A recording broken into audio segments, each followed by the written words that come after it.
What's up, everybody? Welcome back into another episode of the Scoop Rewind podcast brought to you by PPG alongside Sam Kasan of Penn's Inside Scoop. I'm Josh Getzoff, and we continue our theme of looking back at the 2016 Stanley Cup championship team. And with that, a guest from way across the pond, all the way out in Europe, taking the time with us. It's Tom Kuhnhackl, now the New York Islanders, of course, with the Penguins in 2016 and 2017. Cooney, thanks so much for taking the time. How are you? Good. How are you? Thanks for having me, guys. Great to have you really on. Good. Yeah, much appreciated. Obviously, I know the time difference and everything, you taking the time to work with us. But looking back, I actually want to start way back. So I want to go way back to 2015, the start of the year.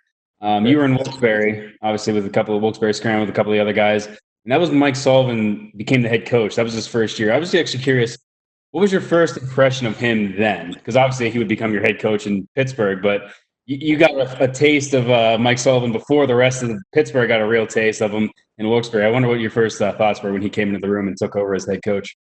Yeah. First couple of days, you look like a really mean, strict guy. But, when you get to know him and you spend practice with him, everything he does, he's trying to make the team better, make you as a player better. So, after a couple of weeks, everybody felt really comfortable around him and was happy to play for him. And he kind of brought that speed element and playing fast, playing on your toes. Was that something you guys quickly adapted to? Because it was kind of a change of pace from the way things kind of were before. Yeah, it was a little different with Heinze, but as soon as he came in, he kind of changed the philosophy of the whole team. And like I said, it took a couple of weeks, but after a while, everybody felt really comfortable with the whole system and with the change to more like a speed game than we were used to before.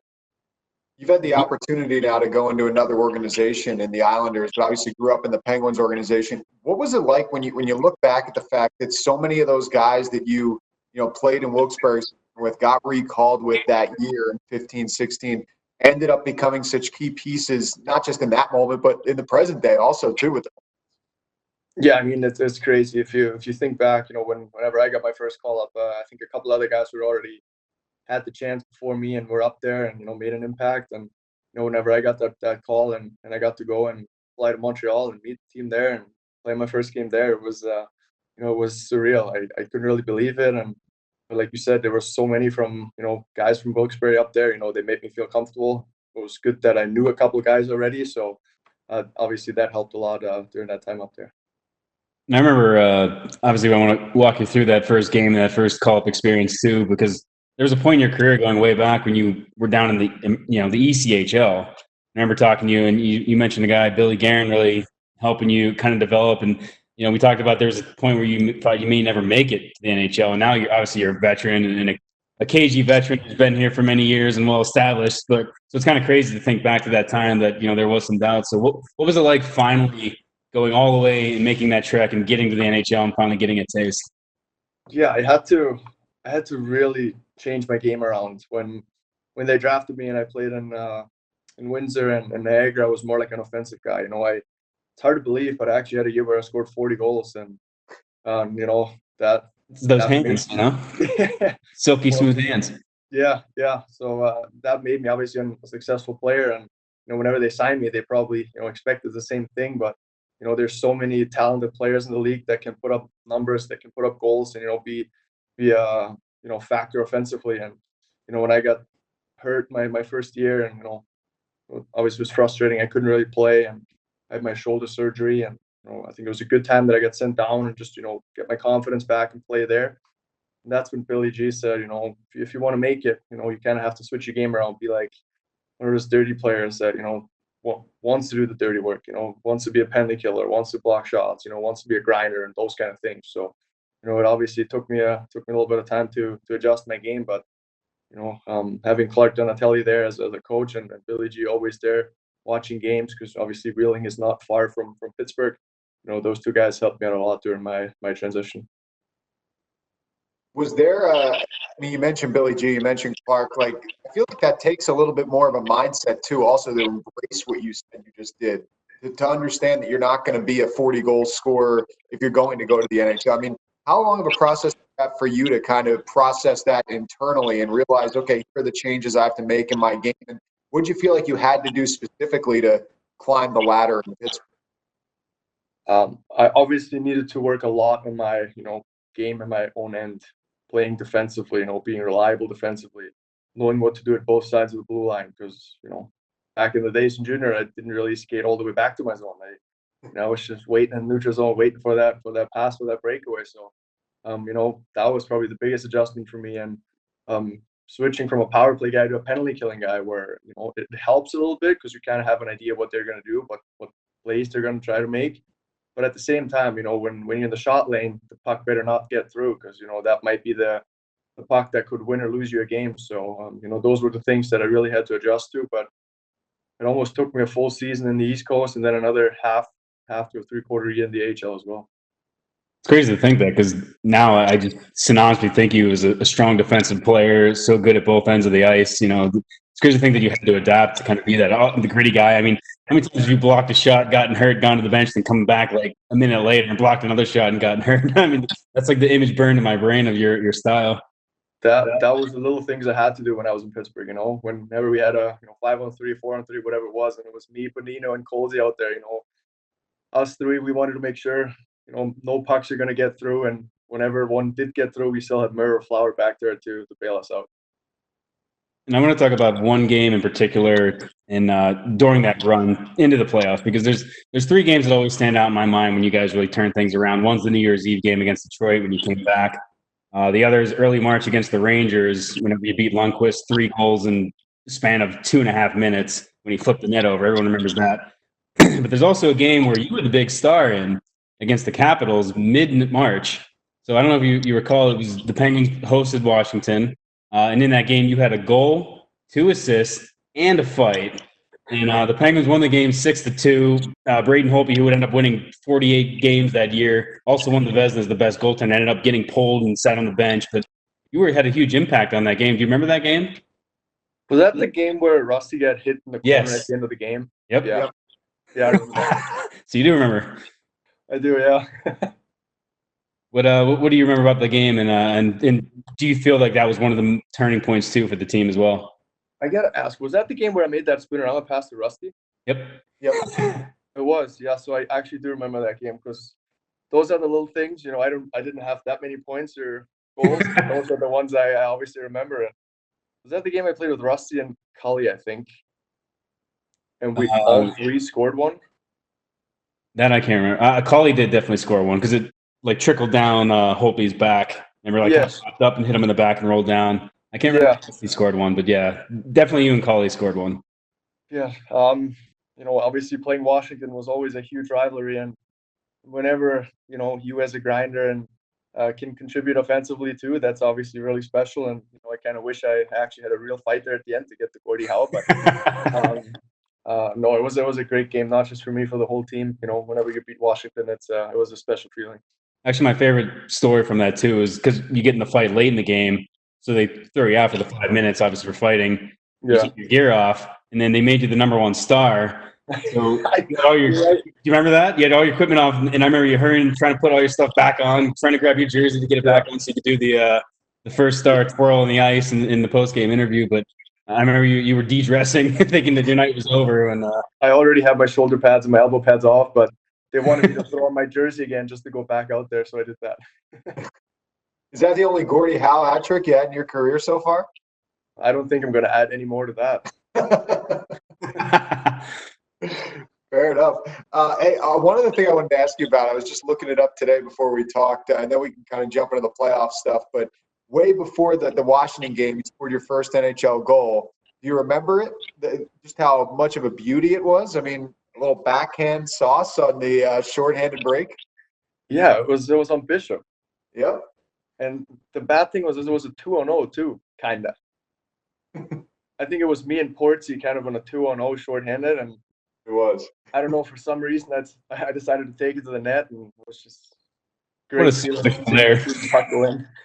I mean, you look like a 40-goal scorer with the finish there. I guess that's what I'm getting at. That was good.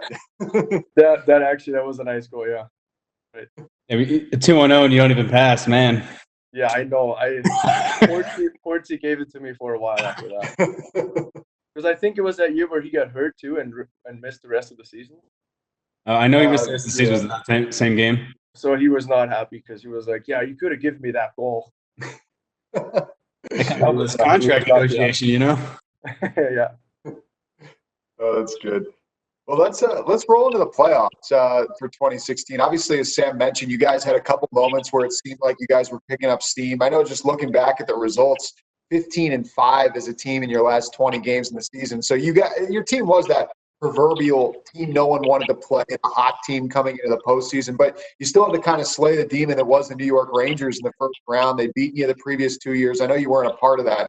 But you definitely were a part of beating them in 2016, your line in particular. You guys were really impressive. A few points for you personally, and it just seemed like the depth of the Penguins. That was the first series, obviously the playoffs, but it was also the first time I think people truly saw around the league how much of a problem you guys were going to be moving forward.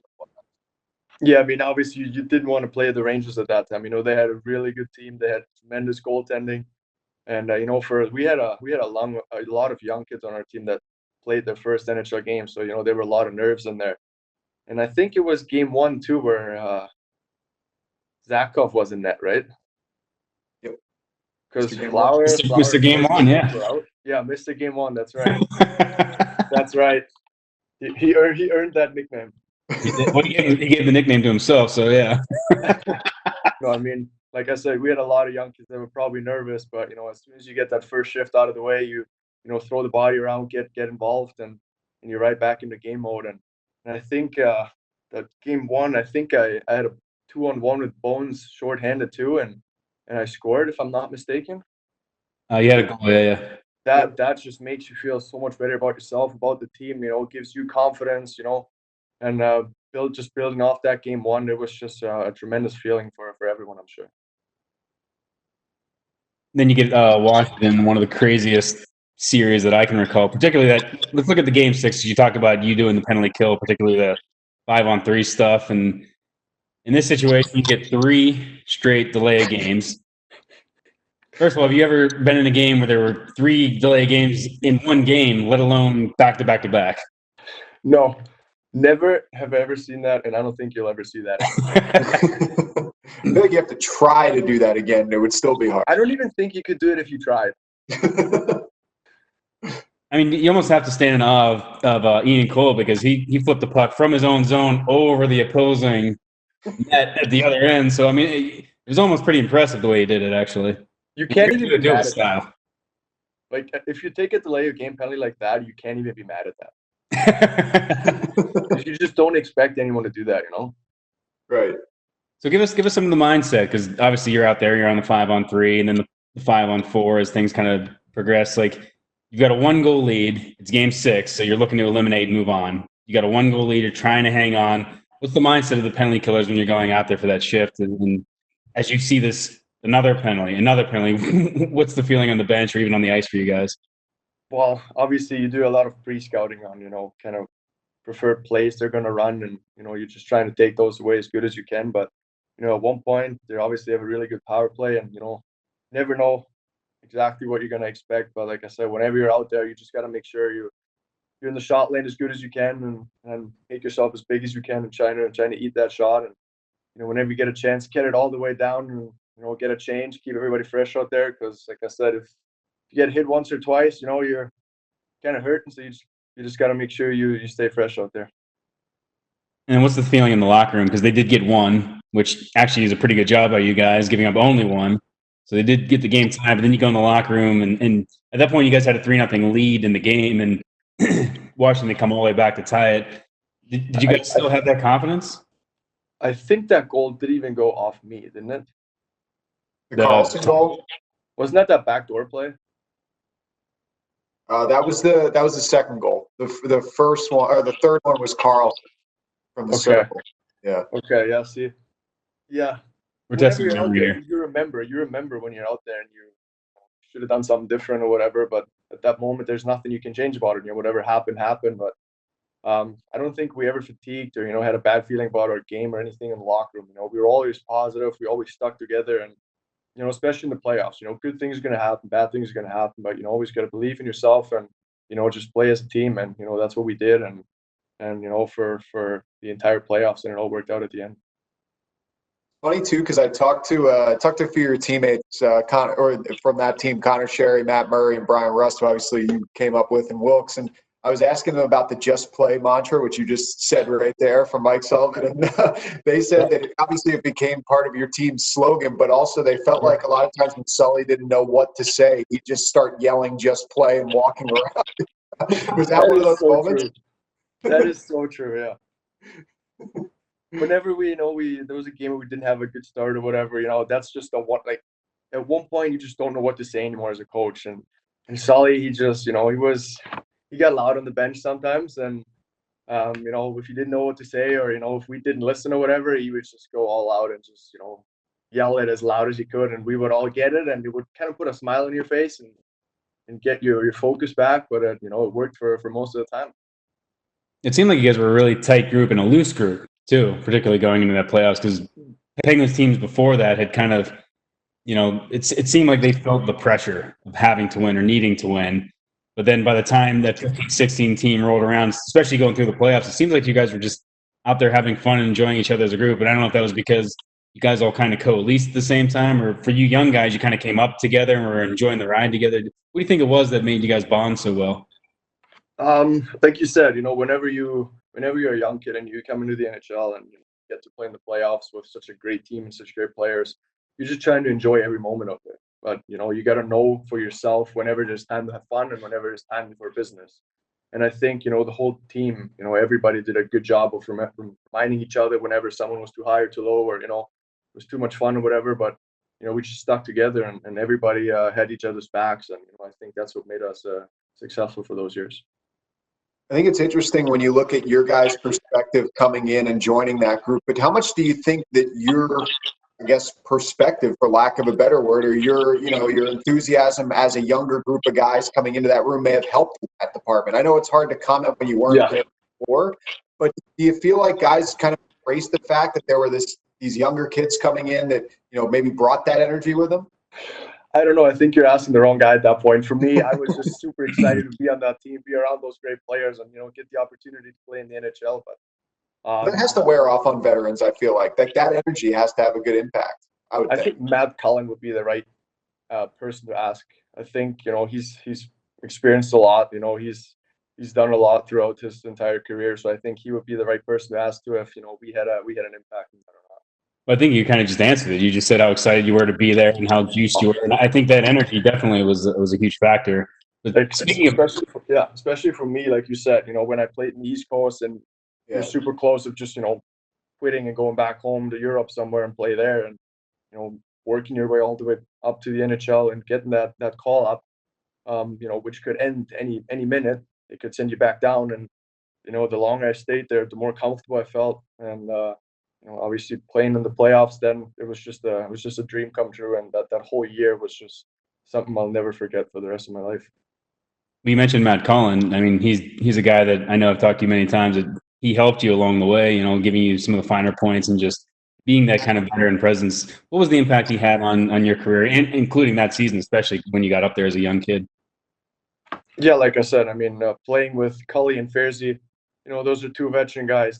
Like I just said, they've been through so much. They've had thousands of NHL games, hundreds of playoff games. They've had ups and downs in their life, but in their careers. And whenever I came up there, and you have good games, you have bad games. If you have a bad game, you doubt yourself. You don't feel good about yourself. Your confidence goes down and sort of things. But whenever I talked to Cully or Fairzy, those were the two guys that always supported you. Always had good words for you, some wise words for you, and it always picked you up. And playing with those guys just makes you feel super comfortable. Whenever you make a mistake, don't worry about it. Just go out there next shift and try your best again. So I think those two guys obviously had a really big impact. And looking into that Tampa series, you talked about the guys you came up with. I mean, one of your best buds on the team was Brian Rust. He was going to end up being the big hero in Game 7 with the 2 goals. I mean, you go from Wilkes-Barre Scranton at the beginning of the year, and now this guy, one of your best friends, is scoring 2 huge goals, maybe becoming a Pittsburgh icon, honestly, and a hero in one instance. No one's ever going to forget those 2 goals. Trust me. The one was like from behind the goal line, kind of banked it off him and in. The other one was a pretty good shot. I give him that.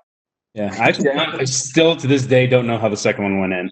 I mean, I know where he's at, and I see him hit the puck, and then I see the puck in the net. I still don't know where the hole is. Like, I've watched 1,000 replays. I think it went through it had to just absorb through him somehow, Vasilevsky. Somehow. But I don't think anybody cared or cares how that went. That's true. But how happy were you to see one of your buddies have a huge game like that and a huge impact on the team?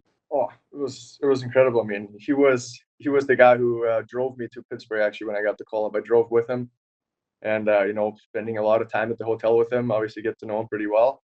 And that game, we had actually quite some money on the board for the game winner. So after he got it, he took all of us out for dinner. So that was pretty nice. It's a real man of the people. Yeah.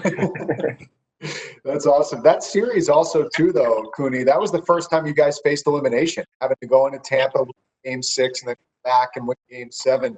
Obviously, your confidence is sky high getting to the Stanley Cup final and everything that comes out with the excitement. But I assume it was even higher given the fact that you had really faced your first dose of, okay, this could be the end for us right here, and we go into another building and win. Going into Tampa, facing elimination, first couple minutes into the game, they scored. And then we challenged. Right? Yeah. You're right. And it stands for offside, I think. I think it was offside. It was offside, yeah. Drew in. You have no idea, like the energy kind of like obviously went down, going into Tampa, facing elimination, getting scored on early, your heart kind of drops.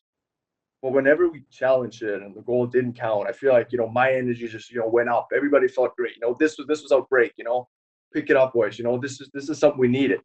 And after that, I don't think anybody had any doubt that, we had if we played our way and if we just play, we have a pretty good chance of coming back and winning that series.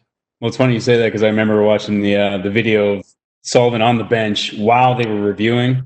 And he kept walking up and down the bench, and I kept saying, good or bad, just play, good or bad, just play. But you got to think, like, when they say no goal, you're like, it has to be a huge boost. And I remember the crowd was just unbelievably loud. Oh, it's just no idea. Oh, like, it was start when they scored 2 minutes in, and then it was just, the roof was blowing off. Yeah. When they said no goal, just like completely kind of drained the energy out of the building. I've never seen a huge momentum swing like that before. No. That was incredible. I don't think how we would have reacted, if they would have scored that first one, it would have counted. They would have been on their toes. They would have felt great about themselves. We would have kind of been in a little hole we had to dig ourselves out of. But, after that, like I said, everybody felt great. That's the break we needed. Now we can just play our game. We had a game plan we wanted to stick to, and, worked out at the end, though. And then what were you thinking going into the Stanley Cup final? I mean, did you actually pinch yourself before Game 1? Was there a moment where you're like, wow, this is real. We're really here. Yeah, I mean, first of all, when you win that series against Tampa, it's just, you have goosebumps, after that game. Everybody had, or at least me, I had goosebumps. This was something I would have never dreamed of, being part of. And then after that, when you're going to Stanley Cup finals, which is something you only play on Xbox or PlayStation, or as against a friend, play for the cup, and being part of that, it was like I said, surreal. It's just something you couldn't really believe until you were there and the anthem was on for Game 1. You were a part of that too. You played in every single playoff game for the Penguins that year, so you were a big piece of the puzzle as far as the game-to-game situation for the Pens. Yeah. But going into Game 1, I mean, I'm sure Sam would say the same. From watching up top, it was immediate and apparent how much faster you guys were than San Jose and how much more speed you had to your game. A lot of that goes with credit to you guys with how you took the approach of just having to put on the gas pedal right off the hop, really doing the feeling out process. But how much did that Tampa series help with that? You played a team that also played quick, had the quick transition to be able to just roll right back in. Yeah, I mean, like you said, if you look at that Tampa team from back then, they had obviously a lot of skill, they had a lot of speed. They had a team that was, probably one of the best teams in the league at that point. And, when you're facing elimination and you beat them after 7 games, that just gives you such a big confidence boost that you think to yourself, we can beat everyone now. We made it this far, if we just keep playing that same way, roll 4 lines, everybody get those feet moving, make smart plays with the puck. We knew we can beat anyone. I think there's a couple of things that really stood out to me too, particularly in like Games 1 and Games 2. One was a play that you're probably not going to remember, but there was a loose puck in the lower circle, and you and Brett Burns were actually going after it, and you beat him in the foot race and got a shot off, and then Martin Jones got knocked into his own player. Matt Cullen had a great chance. I remember watching that, and I was thinking, like, man, even the Penguins' fourth line, the speed is way superior to the Sharks. And then that game, too, I remember you guys had a shift with like 30 seconds left where the fourth line was on the ice, and I'm thinking, all right, this is game 2 of the Stanley Cup final, a tie game. There's less than a minute left, and this shows the trust that Mike Sullivan has in his fourth line, because a lot of coaches talk, they want to roll 4 lines, but Mike Sullivan actually did roll 4 lines. I mean, you guys were out there on a regular shift, your regular basis, and he had that trust in you. What did it mean for you guys to know that the coaching staff believed in you and that they would put you out there in any situation, any circumstance? They had no qualms about doing so. Yeah, I mean, if you look at the entire playoffs that year, we from the first game, first shift, he rolled 4 lines, and it didn't really matter who was out there. He rolled 4 lines. He trusted each player. It didn't matter if it was 4-on-4, 5-on-5, penalty kill, whatever it was. Whenever you have that confidence and trust from your coach, you just want to go out there and pay him back in any way possible. If it's having a 30-second offensive zone shift, if it's 2 great wall plays, getting the puck out, whatever it is, if it's a block shot, drawing a penalty, you just want to do whatever you can to pay the coach back the trust he has in you, and whenever you're out there. Like you said, we just want to do our best in every shift. The atmosphere in Pittsburgh was awesome in those first 2 games, but what do you remember about the Shark Tank, going in there and everything you'd heard about it, maybe in the lead up to it, and then playing games 3 and 4 in there, and the atmosphere and everything that came with that? If I'm not mistaken, I think I was sitting next to Rusty on the bench, or Shears, and I was talking to him, and he didn't even acknowledge me because he just couldn't hear me.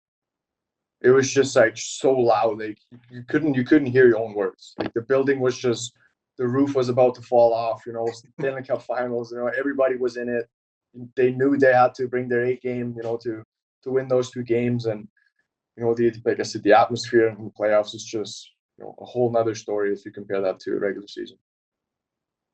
Well, speaking of atmosphere, I remember Game 5. Were you one of the guys that got late getting to the game because of how big the crowd was outside? I know a couple guys had trouble just getting into PPG Paints Arena because there were 20,000 people outside and they had to shut down the streets, and there were a lot of issues. Do you remember the crowd from that game? I do remember the crowd. I'm pretty sure that me and Rusty drove together, and we just made it there because we usually have a meeting an hour and a half before the game. So we got there like an hour and 40 before the meeting. But we usually play 20 to 30 minutes of soccer before. And that was our routine, right? Our ritual. We always needed to do it. You guys were the first 2 out there too. So we just got changed as quick as possible. We played 1 game just to make sure we played before the meeting, and then went straight into the meeting. We didn't have a whole lot of time because it took us forever to make it to the rink. So maybe that's why we didn't win Game 4, is because you guys, your thing was all thrown off. There's always a possibility, yeah. Because you and Rusty were always the first 2 out there with the soccer ball. I remember that. You guys were always the same time every time. From my first call up when we were in Montreal, I think that's how it all started. We were the first guys out there playing soccer ball way before the meeting, and then guys started joining, and I think that's how it all started. So with all those fans and with all that anticipation and everything in Game 5, where does that rank in biggest buzzkills? As far as I know in hearing guys talk about it, it was just some of the biggest regrets of not being able to get it done that night. You have no idea. It's just, I think we didn't have the greatest start, right? We were down early. Burns scored early. I don't know. It's just, I think everybody was, I don't know how to explain it. It was just a buzzkill for everyone. Everyone obviously wanted to win it at home so bad, and then losing that game, knowing you have to go all the way back to San Jose for Game 6 on the road. I don't think anybody wanted to do it. And then when you lose that game, you kind of sag a little bit. But you have no idea how bad everyone felt losing that game. It would have been incredible winning the cup at home that year. I know you can only speak for yourself, but I feel like a lot of the guys kind of admitted maybe after the fact that they felt a little bit pressure, maybe for the first time in all the playoffs. It was the first time they felt little bit of pressure to actually get a win. Like, as we said, ironically and funnily, just play. But I think for the first time, there in the back of your mind, you kind of realize what was kind of at stake and what was on the table and what could happen. I think a couple guys admitted to me that they felt a little tense, particularly in that first period. I don't know how you felt, but yeah, I mean, like I said, I think we were down like 3 in the first, and then you kind of have that feeling in the back of your head that if you lose this one, it's 3-2. You have to go back to San Jose where they feel comfortable, where they have, home ice, the crowd, and everything. If you lose that game, you have to come back home again for Game 7, facing a team that just beat you back to back. That's just something you don't want to happen at all. And then obviously that game just, I don't even want to talk about it. It's just like, like you said, it would have been incredible to win the cup at home. I guess the one bonus about that game, and we can end with this thought on that game, is that you really, if not for Martin Jones in the last, 50 minutes of the game, you might have won on home ice because he really stood on his head in that game. How much of what you guys were able to do as far as dictate the pace and the attack did you want to take with you into Game 6 on that cross country, knowing that, Martin Jones is playing really well? Oh, yeah. He's beatable. Yeah, I mean, we found that out the first couple of games, and Sully always said, the more pucks you put on net, the more chances you're going to create. They're going to get bad bounces, good bounces. They're going to create rebounds, and we were a fast team. We knew if we put pucks to the net, we have that middle lane drive and get guys to the net. We might beat a D-man, for that rebound or whatever. And we had Sid and Gino and Phil and Tanger and those guys. They can always make something out of nothing as well. They're so skilled and so talented players. But for us, we just wanted to keep the game as simple as possible and, throw pucks on net because, you can't stop them all. Well, it sounds like you had the right mentality going into Game 6. You're already thinking about Game 7 and not wanting to get there. So it sounds like you really had, you really wanted to end it in Game 6. So Letang scores in the second period, put you guys up 2-1. How long was that third period? How long did that 20 minutes feel? It felt like literally 2 hours because everybody had 20-second shifts, like just as hard as you could, as intense as it was, super physical, but you were exhausted after 20-30 seconds. Usually you can have like a 40-45 second shift. No one was. Everyone was on and off so quick. We kept rolling until that last TV timeout where I didn't play that much, which I was totally fine with. You just didn't want to screw up whenever you were out there because, but at the same time, you can't really think about that, make a mistake because that's when mistakes happen. But, that third period it took forever. It was the longest period of my life so far. Yet amazingly, when you look back on it, at least watching that period, San Jose is playing for their playoff lives. They're as desperate can be, and they get 2 shots on goal. I mean, you guys felt like you were in the offensive zone for most of that time. I'm sure it felt like an eternity. But San Jose only got 2 shots on goal. So it was a pretty impressive feast by you guys. Do you remember? No. 2 shots. 2 shots, yeah. Just 2 shots. They only had 2 shots, and their entire season was on the line that third period. No way. Of course, the empty netter seals it. So at that point, there's still a minute left. Do you exhale, or you like, all right, we got this? Or you like, oh, man, there's still a minute to go? Even though it's 2 goals. I think for me personally, it was like a little bit of both. You're so excited that, we just score. But at the same time, you're like, this is not over. Like, you can't get too excited because if they score, you're gonna start biting your nails, You just got to wait until the game is over, until you can throw those gloves in the air and huck your stick as far as you can and just scream as loud as you want. Who was when the game first ended? Do you remember who the first guy was that you celebrated with? Just the dog pile of Matt Murray? Who'd you grab? I could not tell you. I honestly have no clue. I think before we even got on the ice, I grabbed Rusty and I just started yelling at him because he was sitting next to me. And then after that, next thing I remember is everybody was just on top of Murray. It's just honestly, I could not tell you who I jumped on and who I hugged. It was just like pure excitement. I want to ask you this because we talked to some of the guys who won in Game 7 back in 2009, and interestingly enough, they talked about when the buzzer hit, they had this huge celebration. Obviously, there's so many emotions going on, and they celebrate. Then that kind of winds down. then they're kind of like, okay, it's over. Then they bring the cup out, and it's like almost like a second wave of, oh my God, this is real. Like the excitement just joins again. Is that kind of how it felt for you too when they brought the cup out? Yeah, I agree, because the time between when you celebrate as a crowd, as a group, and then it takes a while till you do the handshake and all that, and then the families kind of start coming on the ice, and you just hug each other and everyone and just pure excitement, and everyone can't believe it. But there's like a big time frame between when you first get that excitement that the season's over and you won it until you finally get the cup. This feels like it's forever. And a couple of things, because I thought it was really cool, because as they obviously Crosby takes the cup and then passes to Daly and kind of goes on down the line. But while that was kind of going on, you, Rusty, Murray, Scott Wilson, Ports, I think a couple of you guys kind of like hung back as your own little group, until it was like your turn. You were kind of like the young guys, like waiting your turn, like kids in the schoolyard just waiting to get your chance.